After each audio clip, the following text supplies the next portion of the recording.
You wake up before your alarm goes off. For a second, you don't know where you are. You don't know what day it is.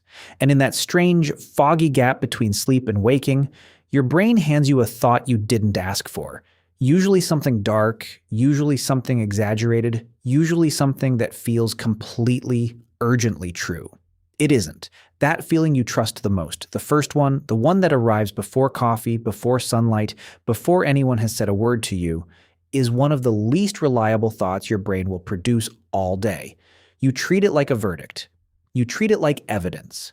But your brain, in those first few minutes of being awake, is not thinking. It's recovering.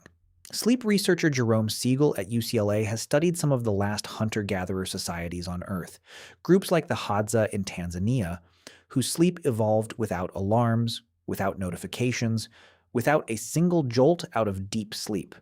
What he found is that these groups wake up gradually, with the sun. You, on the other hand, are probably waking up with a blaring artificial sound that yanks you out of deep sleep before your brain finishes its shutdown sequence. That leaves you in something scientists call sleep inertia, a groggy state where your prefrontal cortex, the part responsible for judgment and perspective, is still offline. Meanwhile, your amygdala, the part wired for threat detection, is already fully alert. It gets stranger.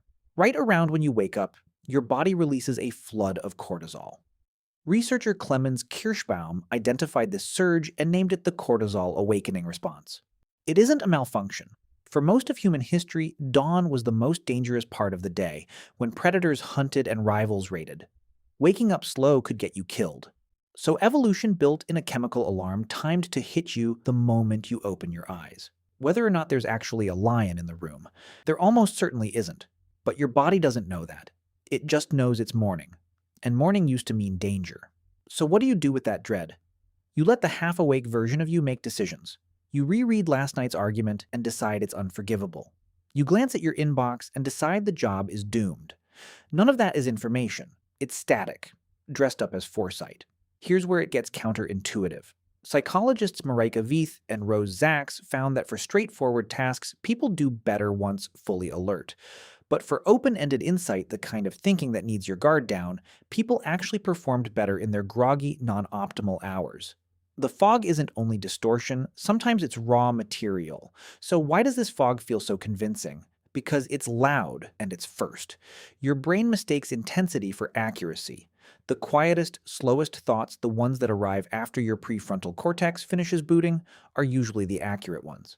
They just don't shout as loud. This is why you shouldn't make big decisions before breakfast. That's not folk wisdom. It's neurochemistry. The you that exists in the first 20 minutes after waking is running on a threat system at full volume and a judgment system still in standby. That isn't the real you. It's a leftover survival mechanism doing its ancient job in a world that no longer needs it. Think about every morning you've spent spiraling. The mistake from years ago that resurfaced fully formed at 6 a.m. The dread about a meeting that by 10 didn't feel half as catastrophic. You weren't wrong to feel something. You were wrong to trust it as a conclusion. It was a chemical weather pattern, not a verdict. You don't have to fight the fog. You just have to know what it is while it's happening. Notice the timing. Notice that your amygdala has been awake longer than your reasoning has. Recognizing the lie for what it is, a hormonal echo of a danger that isn't there, is often enough to loosen its grip. You are not less capable in the morning. You're differently calibrated, worse at judgment, occasionally better at imagination, chemically primed to assume the worst about a world that's rarely as threatening as dawn makes it feel.